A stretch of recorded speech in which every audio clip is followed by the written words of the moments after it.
अगर आप किसी चीज में अच्छे नहीं हो और आप फिर भी उस चीज को करे जा रहे हो तो आप एक टाइम पर फेल हो जाओगे। बट हम क्या करते हैं कि हम हर चीज सीखने की कोशिश करते हैं। हम सोचते हैं कि हम ये भी कर लेंगे, वो भी कर लेंगे, लेकिन हम ऐसे करके किसी एक चीज पर फोकस नहीं करते और किसी भी एक चीज में परफेक्शन नहीं ला पाते। और इसके लिए हमें मजबूर कौन करता है? हमारी सोसाइटी, क्योंकि हमारी सोसाइटी ये कहती है कि हमें सारे काम आने चाहिए। अब जब हम बिजनेस करने के लिए सोचते हैं, जब हम बिजनेस करने के बारे में सोचते हैं तो हमारे दिमाग में क्या आइडियाज आते हैं कि हमें व्हाट्सएप और इंस्टा जैसे ऐप बनाने, इतने सक्सेसफुल ऐप बनाने हैं। लेकिन जरूरी नहीं आप इतने सक्सेसफुल एप्लीकेशन बना पाओ। हो सकता है आप अच्छे रेस्टोरेंट ओपन कर लो, उसमें फेमस हो जाओ। तो आज हम ऐसे ही बिजनेस की बात करेंगे जिन्होंने रेस्टोरेंट ओपन करके और सीधे 1000 करोड़ की कंपनी बना दी। और मैं बात कर रही हूँ वाव मोमो ब्रांड के बारे में, जो कि इतनी ज्यादा फेमस है।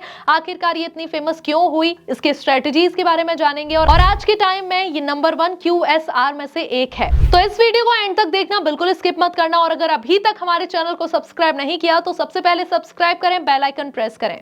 इस कंपनी की शुरुआत करते हैं 2 कॉलेज के बच्चे जिनके दिमाग में एक आइडिया आता है और वो एक बड़ी कंपनी ओपन कर लेते हैं। और उनमें से एक का नाम था सागर दरियानी और एक थे मिस्टर विनोद हमगाई, जो कि नेपाल के थे और वहां की टिपिकल डिश थी मोमो। वाव मोमो के अंदर जो पूरी मार्केटिंग संभालते थे, जो पूरी मार्केटिंग करते थे, वो कौन थे? सागर दरियानी। और जो पूरे ऑपरेशंस मैनेज करते थे वो थे विनोद। 2008 में कोलकाता में जब ये सेंट जेवियर कॉलेज में पढ़ रहे थे तो इनकी 3rd ईयर चल रही थी और इनके माइंड में सिर्फ एक चीज आती थी मैथ को लेके कि मैथ हमको नहीं आती और हम मैथ कर ही नहीं सकते। और अब ऐसे में क्लैट कैसे क्लियर होगा? तो ये सब इनके दिमाग में चलता रहता था। एक बार ये बाहर गए स्ट्रीट फूड खाने और वहां पर मोमोज इनको खाने थे। अब इन्होंने एक चीज नोटिस की कि हर कोई मोमोज ही क्यों खाता है और इतने ज्यादा फेमस क्यों है। तब इनके दिमाग में एक आइडिया आया और उन्होंने सोचा कि क्यों ना हम मोमो का एक ऐसा ब्रांड ओपन करते हैं जिससे हम इंडिया के बाहर भी सेल कर सके। अब ये पॉसिबल कैसे हुआ? तो धीरे धीरे करके इन्होंने एक छोटा सा स्टोर ओपन किया, छोटे से स्टोर ओपन करके। और आज के टाइम पे इनके कितने स्टोर हैं?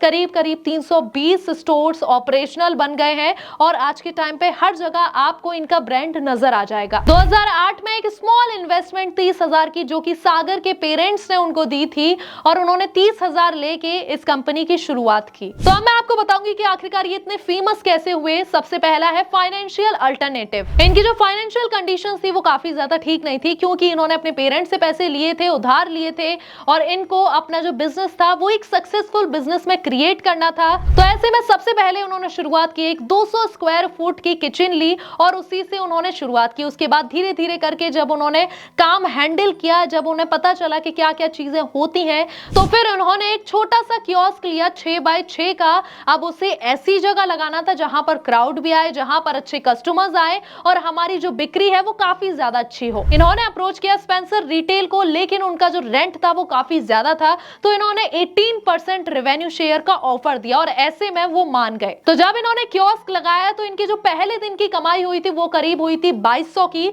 और मंथ के एंड में आते आते इनकी जो कमाई हुई वो ही अप टू 53,000 की। और इसी बीच इन्होंने कुक भी हायर किया हुआ था और जो सागर थे वो सुबह 5 बजे उठकर रॉ मटेरियल लाया करते थे और उसके बाद इनकी जो शॉप थी वो ऐसे चला करती थी। तो जब स्पेंसर के फाउंडर ने ये देखा कि एक कियोस्को से इन्होंने महीने के 53,000 कमा लिए, तो अगर इनके पास एक दुकान होती है तो उतने में वो कितना कमाएंगे, क्योंकि इसमें फायदा तो स्पेंसर के फाउंडर का भी हो रहा था, उन्हें 18% जो मिल रहा था। तो ऐसे करके उनकी शुरुआत हुई और ऐसे करके उनकी धीरे धीरे करके सेल इंक्रीज होती गई। अब जो हमारा सेकंड पॉइंट है वो है innovation is the new game. अब इन्होंने देखा कि इनके पास जो कंज्यूमर आते हैं वो मिडिल और हाई कंज्यूमर्स ग्रुप के आते हैं, तो ऐसे में इन्होंने अपना कुछ इनोवेशन किया और वो बेक्ड मोमोज और चीज मोमोज भी सेल करने लगे। और जब उन्होंने बेक्ड मोमोज की इनोवेशन की तो उस टाइम पर कोई भी बेक्ड मोमोज नहीं देता था, चीज मोमोज नहीं देता था।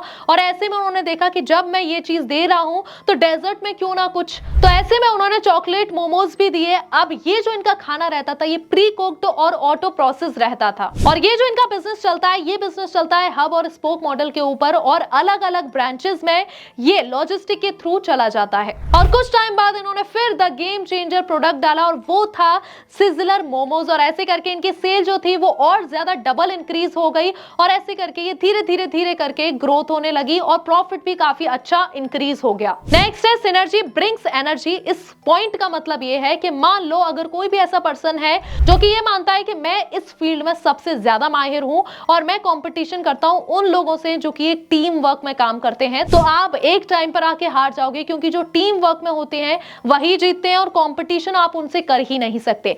और इसमें इस चीज का मतलब ये है कि जो इनका बिजनेस था वो सबसे ज्यादा फोकस करते थे अपने खुद के एम्प्लॉयज पर, अपने लोगों पर। जो कुक इन्होंने सबसे पहले हायर किया था और आज उस कुक की अगर आप सैलरी सुनोगे तो आप भी शॉक हो जाओगे, और उस कुक की आज सैलरी है करीब 1.5 लाख के आसपास, और वो मेन शेफ है जो कि सबको गाइड करता है। और एक और चीज जो कि मैं आपको बताती हूं कि वाव मोमो के सबसे बड़े फैन खुद सागर जी हैं, और यही होता है सक्सेसफुल बिजनेस का मेन प्रिंसिपल। यानी कि अगर आप ऐसा प्रोडक्ट बना रहे हो जिस पे आपको पूरा ट्रस्ट है कि मेरा प्रोडक्ट काफी ज्यादा बेस्ट है, सबसे बेस्ट है, और आपको अपने प्रोडक्ट के लिए प्लीज नहीं करना पड़ रहा, तो ऐसे में आपका जो बिजनेस होगा वो और ज्यादा सक्सेसफुल होगा। नेक्स्ट है रेवेन्यू अप स्केलिंग। अब जब इन्होंने स्टोर्स ओपन करना चालू किए, जब इन्होंने अलग अलग लोकेशन पर स्टोर्स ओपन किए, तो इन्होंने एक चीज पर ध्यान दिया कि जहां पर रेंट कम है, जिस लोकेशन पर रेंट कम है वहां पर तो इन्होंने सबसे बड़े स्टोर्स ओपन किए, और जहां पर रेंट ज्यादा है वहां पर इन्होंने छोटे स्टोर्स ओपन किए। तो ऐसे कर करके इन्होंने कॉस्ट कम किया और अपने कई सारे स्टोर्स डिजाइन किए। और उसके बाद इन्होंने धीरे धीरे करके जैन मोमोज भी ओपन कर लिए जो कि प्योर वेजिटेरियन मोमोज थे, तो उससे इनकी सेलिंग और ज्यादा बढ़ गई। अब लास्ट जो हमारा आता है सस्टेनेबिलिटी ओवर ग्रोथ। ज्यादातर जो स्टार्टअप्स होते हैं वो किस पर ध्यान देते हैं? ग्रोथ पर ध्यान देते हैं, सस्टेनेबिलिटी पर कोई भी ध्यान नहीं देता। लेकिन अगर आप सस्टेनेबिलिटी पर ध्यान नहीं दोगे तो आप आगे चल के ग्रोथ तो कर लोगे एक टाइम पर, लेकिन आगे चल के आपका हो सकता है बिजनेस सस्टेन ना कर पाए। और इन्होंने फोकस किया सस्टेनेबिलिटी पर, रेवेन्यू इंक्रीज करने में फोकस किया,